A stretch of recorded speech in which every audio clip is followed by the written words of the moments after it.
माननीय उपसभापति जी, मैं बहुत अनुग्रहित हूं कि इस ऐतिहासिक महत्व के विषय पर आपने मुझे बोलने का अवसर दिया है। भारत के संविधान के 75 वर्ष की गौरवशाली यात्रा कैसी रही, हमने क्या खोया, क्या पाया, कहां हम मुस्काए, कहां हम रोए, कहां हमें पीड़ा हुई, कहां हमें उत्साह मिला, इन सबों पर कुछ चर्चा होनी चाहिए।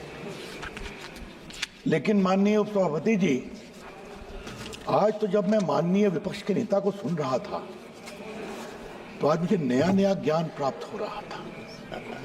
6-7 साल की उम्र में आदमी युवा हो जाता है, ये पहली बार सुना है। अब जाके ढूंढूंगा कि ये ज्ञान कहां से आता है। तपस्या से गर्मी आती है, ये दूसरा ज्ञान प्राप्त किया। भाई कौन पढ़ा रहा है? ये तो मैंने कई बार इस हाउस में कहा, वो होमवर्क नहीं करते, लेकिन तपस्या ऐसे पवित्र शब्द को क्यों बदनाम कर रहे हैं कि उससे गर्मी आती है।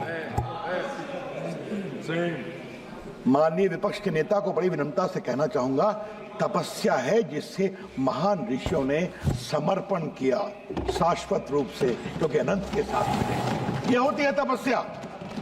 और तपस्या अगर जानना हो तो एक बार गांधी जी को पढ़े। मुझे मालूम है सावरकर के प्रति उनको बहुत परेशानी होती है। एक बार इस सदन में मैंने आग्रह करूंगा, एक बार इनको अंडमान निकोबार की सेलुलर जेल में ले जाया जाए, जहां 11 साल सावरकर बंद थे। मैं 3 बार गया हूं उसमें, और जब भी गया हूं तो रोया हूं। उनको लिखने के लिए कलम तक नहीं मिलती थी और नीचे कच्ची फांसी दी जाती थी ताकि दर्द हो और सावरकर डरे। ठीक है, आप अपनी राजनीति के लिए जो कुछ भी बोलिए, लेकिन जिस व्यक्ति ने देश के लिए इतना त्याग किया, उनके भाई की मृत्यु अंडमान में हो गई, उसके बारे में ऐसे शब्द का प्रयोग न करें। ये मैं बहुत विनम्रता से कहूंगा। और फिर कहूंगा, ट्यूटर बदलना बहुत जरूरी है। ये ट्यूशन कहां से आ रहा है, ये बताना बहुत जरूरी है। अध्यक्ष जी, उपसभापति जी, संविधान को बनाने वाले महान लोग थे। उन्हें आज 70वें वर्ष में विनम्र प्रणाम करता हूं। किसका नाम लूं? डॉक्टर अम्बेडकर का लिया गया, नेहरू जी का लिया गया, राजेंद्र बाबू का लिया गया। 2 नाम उधर से कभी चर्चा क्यों नहीं होते हैं? सरदार पटेल और मौलाना आजाद क्यों? मैं तब से देख रहा था विपक्ष के नेता कब सरदार पटेल का नाम लेंगे। और आज जब 75 वर्ष की बात हो रही है तो माननीय संसदीय कार्य मंत्री ने डॉक्टर अंबेडकर को 89 में मिला भारत रत्न की चर्चा की। मैं पीड़ा से एक और बात कहना चाहता हूं, सरदार पटेल नहीं होते तो ये देश बिखर गया होता। इस हाउस में मैं बहुत ईमानदारी से बोलना चाहता हूं, 550 से ऊपर रियासतें थी, सबको सरदार पटेल ने हैंडल किया, सब भारत में मिल गए। एक को नेहरू जी ने हैंडल किया, बाद में नरेंद्र मोदी को ठीक करना पड़ा। यह है कश्मीर भारत का मुकुट है। क्या क्या बात की गई। वाल्मीकि रामायण लिखने वाले वाल्मीकि कौन थे? संत रविदास कौन थे? उन्होंने अपने तप से अपने को ईश्वर से कहां जोड़ा था, कभी जानने की कोशिश करते हैं वो? तो कृपया करके कहते हैं, जब भारत का अभंग मुद्रा दिखाते हैं, कृपया करके भारत की विरासत को समझें। सर, वो भारत के संविधान निर्माताओं ने क्या सोचा सर? क्या सोचा सर? कि भारत के आम इंसान को, आम नागरिक को भारत की नीति तय करने का अधिकार देना है। ये सवाल था। कौन, किसको अधिकार मिले शासन का डेमोक्रेटिक गवर्नमेंट में?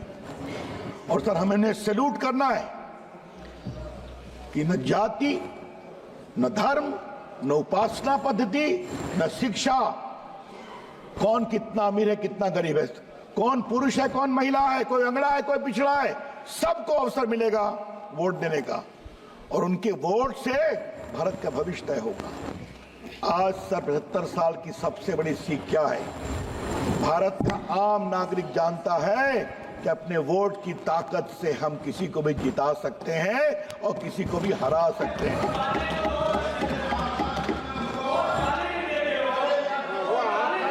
आप बैठिएगा प्लीज, आप बैठिएगा और प्लीज सर, आप बैठिएगा।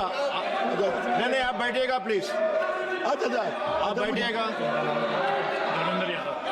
रविंद्र यादव जी आप बैठिएगा। अच्छा बैठिए आप बैठिएगा, आप बैठिए, उनको बोलने दीजिए। सर कल मैं उधर से सुन रहा था सर। रविंद्र यादव जी सर को बोलने दीजिए। कल मैं उधर से सुन रहा था सर कि संविधान में संवाद हुआ था। संवाद यहां भी होना चाहिए जरूर। संसद देश की सबसे बड़ी पंचायत है। उधर के लोगों को एक बात मैं और विनम्रता से कहूंगा, संवाद का मतलब ये भी है हमने आपकी बात सुनी। जब हमारे प्रधानमंत्री आए भाषण देने तो आप उनको सुनिए, वॉकआउट मत करिए। ये भी संवाद का एक बहुत बड़ा पक्ष है। सर संविधान की बात बहुत कही गई सर कि हम हार गए, हम कमजोर हो गए। मैं विनम्रता से एक बात पूछना चाहता हूं सर कि अभी जो महाराष्ट्र में हमारी ऐतिहासिक जीत हुई है, 71 के बाद आज तक इतना मेजॉरिटी किसी को नहीं आया था, ये समझना चाहिए। और हरियाणा में जो हम लोग जीते हैं सर तीसरी बार, 14 के बाद भी अधिक बहुमत से जीते हैं। सर इसका मतलब क्या है? मतलब यह है सर कि जनता ने सोचा जो अच्छा काम करेगा उसको एक बार नहीं, दूसरी बार नहीं, तीसरी बार भी प्रधानमंत्री बनाएंगे। और जो प्रधानमंत्री को कमजोर दिखाने की कोशिश करेगा संविधान के बदलने के बेबुनियाद आरोप पर, जनता समझ गई हमको मूर्ख बनाने की कोशिश की गई। ठीक हम जवाब देते हैं, नरेंद्र मोदी को कमजोर नहीं करेंगे, ये करके दिखाया। हमें जनता की इस परिपक्वता पर विश्वास करना चाहिए। सर विपक्ष के नेता संविधान लेकर चलते हैं, शपथ लेते हैं तब भी संविधान लेकर चलते हैं। उस दिन गाजीपुर में धरना दे रहे थे तो देखा हाथ में संविधान है। संविधान की आत्मा रो रही होगी कि भाई मुझे कहां कहां घुमाओगे, कहीं तो छोड़ दो। ठीक है सर, आज मैं भी सर थोड़ा उनको संविधान दिखाना चाहता हूं। और ये है सर मौलिक संविधान, ओरिजिनल जो संविधान बना था सर, आज मैं वो संविधान इस 75 साल की यात्रा में दिखाना चाहता हूं। सर ये काफी बड़ा है सर। अटल बिहारी वाजपेयी की सरकार थी, अपने पुराने मित्रों को याद होगा तो उसको लाया गया था। जब माननीय मोदी जी ने मुझे देश का कानून मंत्री बनाया, हमने कहा छोटा करके इसको देश में भिजवाऊं जजेस को, चीफ जस्टिस को। कल माननीय राजनाथ जी ने चर्चा की थी सर। ये देखिए सर, फंडामेंटल राइट के ऊपर प्रभु राम माता सीता और लक्ष्मण के साथ लंका की विजय के बाद अयोध्या लौट रहे हैं। ये देखिए सर, ये देखिए directive principles of state policy कहाँ आ गए हमारे में?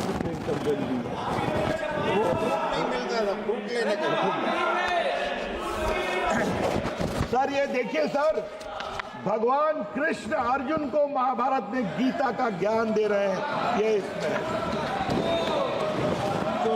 सर, इसमें महाबुद्ध हैं सर, इसमें महावीर हैं सर, इसमें नटराज भी हैं सर।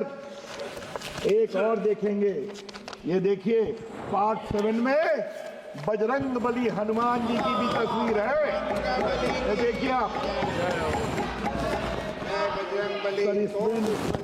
इसमें सब ये देखिए प्रभु नटराज की तस्वीर है।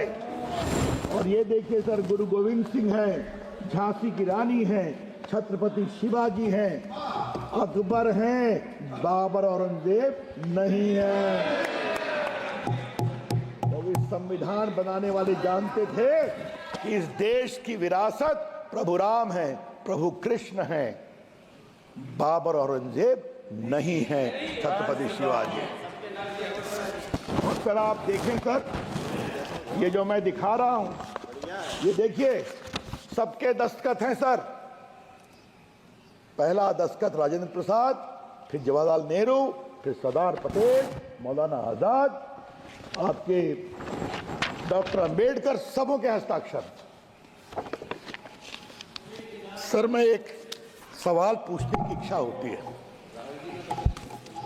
अगर भारत का संविधान आज बनता सर, 1 मिनट के लिए मान लीजिए, और इसी संविधान में ये चित्रों को लाने की कोशिश की होती तो कितना हंगामा करते हो,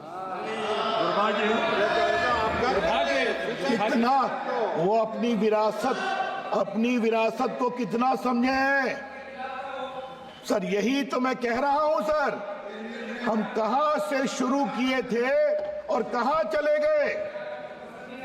अपनी विरासत, भारत की विरासत होगी प्रभु राम की, प्रभु कृष्ण की, रामकृष्ण परमहंस की, विवेकानंद की, अरविंदो घोष की, लोकमान्य तिलक की, नारायण गुरु की, सुब्रमण्यम भारती की, ये महात्मा गांधी की, ये हमारी विरासत है। हमारी विरासत कभी औरंगजेब बाबर नहीं हो सकते। और ये बात मैं इसलिए कह रहा हूं सर कि अगर ये परंपरा होती ना तो प्रभु राम का मंदिर बहुत पहले बन गया होता, प्रभु कृष्ण का मंदिर बहुत पहले बन गया होता। मुझे बहुत, मैं कृतज्ञ हूं सरदार पटेल, के मुंशी और डॉक्टर राजेंद्र प्रसाद का कि सोमनाथ का मंदिर बन गया। हमारे गुजरात के मेंबर्स बैठे हुए हैं, क्या कहा गया था, इसे आर्कियोलॉजिकल सर्वे को दे दो, उसी तरह से रखेगा। सर इस देश की आत्मा कभी अपनी विरासत से समझौता नहीं करती। और उस तरफ के लोगों से मुझे आज एक सवाल पूछना है,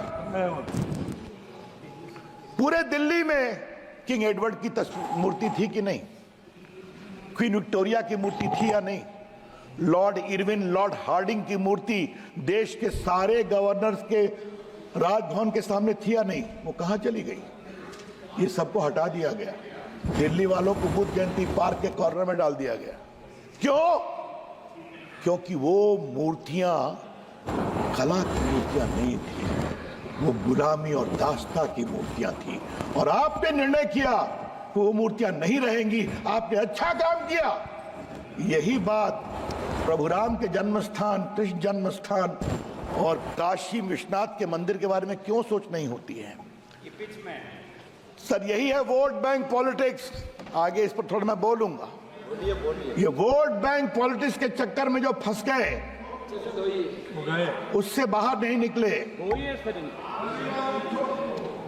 और आज सर मैं एक बात कहना चाहता हूं, 75 साल में आप कहां हैं और हम कहां हैं, ये भी जरा देखिए। 75 साल में आप कहां हैं और हम कहां हैं, क्योंकि हमारे श्यामा प्रसाद मुखर्जी के विचार, दीनदयाल उपाध्याय के विचार आज लोगों ने स्वीकारा है।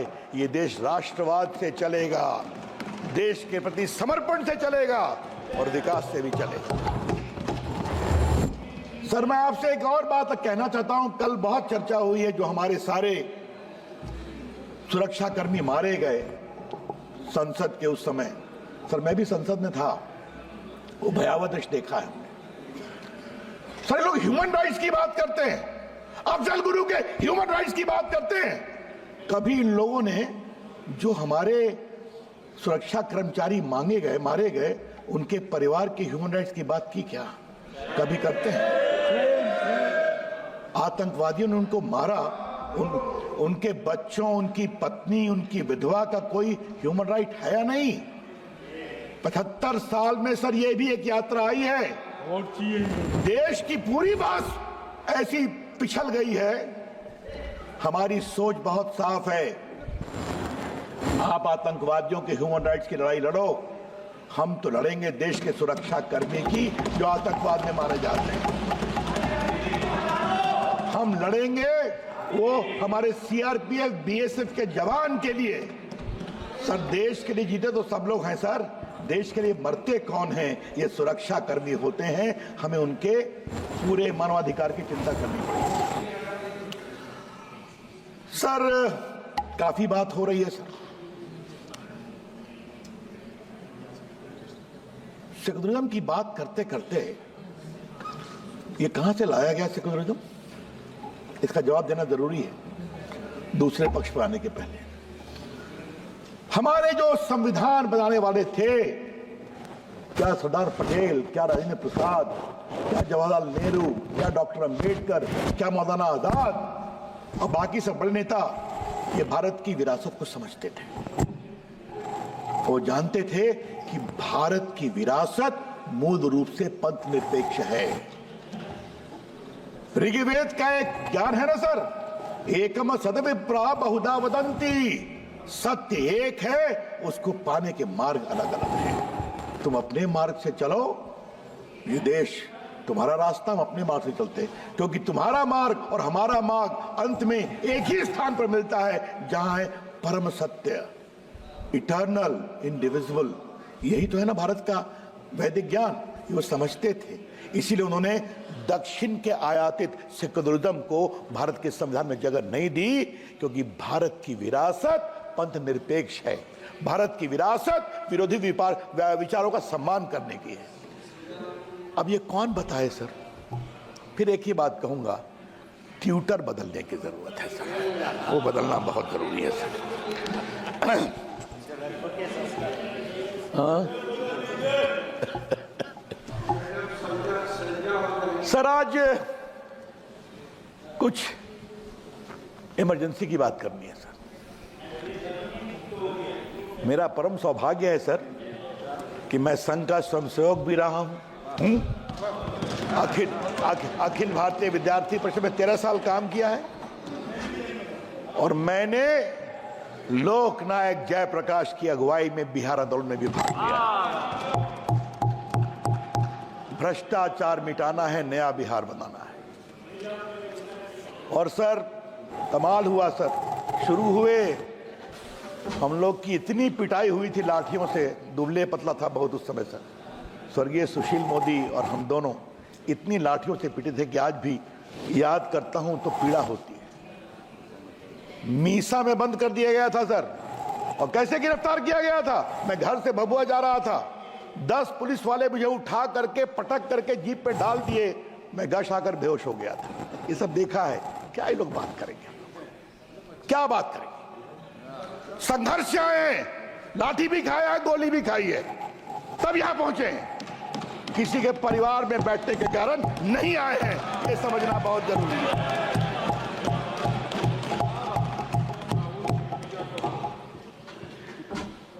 सर इंदिरा जी फंसती गई, 71 के बाद बहुत लोकप्रिय थी, जीत गई, लगा अब तो हम जीतते रहेंगे। युवा नाराज, रेलवे कर्मचारी नाराज, बाकी सभी नाराज, उनके हाथ की डोर छूटती गई और इंदिरा गांधी जी फंसती गई और इंदिरा गांधी तानाशाही की ओर बढ़ती गई। और मैं इसको प्रूव करना चाहता हूं सर। उनका खिलाफ इलेक्शन केस हुआ था इलाहाबाद हाई कोर्ट में, हमारे राज नारायण जी ने उस केस को किया था। उसका नाम प्रयागराज है सर, लेकिन अभी हाई कोर्ट गिरिराज बाबू इलाहाबादी है, उसको बदलना पड़ेगा। आप सही कर रहे हैं। तो सर वो इलेक्शन हार गई क्योंकि सरकारी पदाधिकारियों के दुरुपयोग का मामला था। सर 12 जून को उनका इलेक्शन सेटिसाइड हुआ और 6 साल के लिए उनको डिबार कर दिया गया। आज मैं सदन में इसलिए बता रहा हूं कि वो नीचे जाए, देश के सामने जाए, नौजवानों के सामने जाए। सर वो सुप्रीम कोर्ट आई, 24 जून को कृष्णा अय्यर साहब सुप्रीम कोर्ट के जज थे, अब वो नहीं रहे। सर जी कृपया कंक्लूड कीजिए। कहा कि आप प्राइम मिनिस्टर रहेंगी, सदन में आ सकती हैं, न बोलेंगी, न वोट देंगी, न आपको तनख्वाह मिलेगी। उनके खिलाफ सर बहुत देश में आंदोलन शुरू हो गया। सर 25 जून को लोकनायक जयप्रकाश नारायण, आप जरा शांत रहिए ना। लोकनायक जयप्रकाश नारायण की एक रैली थी रामलीला ग्राउंड पर सर, लाखों की संख्या थी सर। उन्होंने कहा, एक बहुत बड़ी बात कही सर, रामधारी सिंह दिनकर हमारे बिहार के कवि, जो राष्ट्र कवि हैं, सिंहासन खाली करो कि जनता आती है। कंक्लूड कीजिएगा sir. Sir give me 5-7 minutes, I just conclude. Sir आपको बताऊं, सीधा इमरजेंसी लगा दी गई और ये हमें बोलते हैं लोकतांत्रिक मान्यताओं की बात, अभंग मुद्रा दिखाते हैं। भारत में इंटरनल इमरजेंसी पहली बार लगी थी और कैबिनेट का अप्रूवल नहीं हुआ था। राष्ट्रपति फखरुद्दीन अहमद नहीं मान रहे थे, इंदिरा जी ने हड़काया, हमने तुमको बनाया, साइन करो, उन्होंने साइन कर दिया और सुबह में 6 बजे कैबिनेट की मीटिंग से रेटिफाई किया गया। सर क्या क्या हुआ, लोग जेल चले गए। राधा मोहन जी सही बोल रहे हैं, वो भी उस आंदोलन के साथ ही हैं सर। किसको किसको, हमारे कहाँ गए, मुलायम सिंह भी जेल में थे, पता है ना, लालू जी भी जेल में थे और डीएमके की सरकार को डिसमिस किया गया था इमरजेंसी में, ये भी याद रखें, समझे आप। और आरएसएस को बैन किया गया था, जेपी को गिरफ्तार किया गया था, अटल बिहारी वाजपेयी को, नानाजी देशमुख को, सर जॉर्ज फर्नांडिस के भाई को, लॉरेंस फर्नांडिस को इतना मारा गया था बेंगलोर में कि जब मूर्छित हो गए तो उनको मुश्किल से ले गए अस्पताल में। क्या क्या अत्याचार किया इन लोगों ने। राष्ट्रीय स्वयंसेवक संघ के सदस्यों को सर नाखून नोचा गया और सर सबसे तो मजा किया सर हमारे दिल्ली में पत्रकारों के ऊपर, ये जो बहादुर शाह जफर मार्ग है ना, इसका पूरा बिजली काट दी गई। Sir last 1 minute sir, please conclude. Last 5 minutes give me, I will conclude. Lal please sir, something very important I am saying. Sir please allow sir सारे अखबारों की बिजली काट दी गई, सेंसर मानोगे तो हम मानेंगे। और सर हम बहुत तारीफ करेंगे सर इंडियन एक्सप्रेस की और रामनाथ गोयनका की, वो हिम्मत के साथ डटे रहे और उन्होंने नहीं माना। आप सुनेंगे सर कितना अत्याचार हुआ। जेपी को गिरफ्तार कर गए थे, मुझे जेपी ने कहा है, हरियाणा ले गए थे, सुबह में वो नाश्ता कर रहे थे तो एक गेस्ट हाउस पे देखे बाहर मोरारजी भाई टहल रहे हैं। कहा अरे हमको उनसे मिलने दो, का नहीं मिल सकते, ऊपर थे वो बंद। कहा तुम हम दोनों के बीच में बैठ जाओ, आप नहीं मिल सकते। सर जेपी की किडनी खराब हो गई सर, वो मुंबई के जसलोक अस्पताल में थे सर, 26वें फ्लोर पर। उनको कहा इनको धूप की जरूरत है वरना ये गए। उनको धूप देखी, नीचे जनता खड़ी हो जाएगी। जब सोली स्वराज ने कहा कि हम हाईकोर्ट मूव करेंगे, तब इनको आधे घंटे के लिए बैठने दिया। सर ये अत्याचार हुआ है। सर धर्मवीर भारती ने कविता लिखी है, सुनिए आप भी हमारे समाजवादी मित्र। क्या कहा था उन्होंने, सर मैं हाउस में कहना चाहता हूं, खलक खुदा का, मुल्क बादशाह का, हुक्म शहर कोतवाल का। मुनादी है कविता, डुगडुगी। खलक खुदा का, मुल्क बादशाह का, हुक्म शहर कोतवाल का। सबों को खबरदार किया जाता है कि अपने खिड़की दरवाजे बंद कर ले, गिरा ले पर्दे और बच्चों को सड़कों पे अकेला न छोड़े, क्योंकि एक 74 बरस का बूढ़ा अपनी कांपती आवाज में सड़कों पे सच बोलता हुआ निकल पड़ा है। सर अटल बिहारी वाजपेयी की कविता है, जेल में हम टूट सकते हैं मगर झुक नहीं सकते। सर आज तक आपने माफी मांगा, सर 5 मिनट वक्त दीजिए सर, जुडिशरी में बोलना बहुत जरूरी है सर, 5 मिनट वक्त दीजिए काइंडली सर। इन्होंने जजेस को सुपरसीड किया। फिर मौका मिलेगा सर, और भी मौका मिलेगा, और भी लोग हैं बोलने के लिए। बस 5 मिनट और भी लोग हैं बोलने के लिए, उनको भी समय देना चाहिए। उन्होंने किसको सुपरसीड नहीं किया सर? सर आपको फिर समय मिलेगा, फिर मिलेगा। सर प्लीज सर आप बोल सर आप और HR खन्ना जिन्हें एडीएम जबलपुर में उन्होंने कहा इमरजेंसी में भी लोगों के मानवाधिकार नहीं हो सकते, हट सकते। सर उनको 2 महीना के लिए भी भारत का मुख्य न्यायाधीश नहीं बनने दिया क्योंकि उन्होंने डिसेंट किया था। ये लोग क्या बात करते हैं सर। और मालूम है सर, जब उस केस की सुनवाई हो रही थी, इसी जस्टिस एच.आर. खन्ना ने पूछा attorney general, if a person is shot while he being arrested, does he have any relief? No, in emergency has no relief. ये शर्मनाक बात करने वाले। सर जी धन्यवाद, धन्यवाद सर जी। क्या जुडिशरी, क्या प्रेस, शैलजा जी, धन्यवाद सर जी, धन्यवाद sir ji. Thank you sir.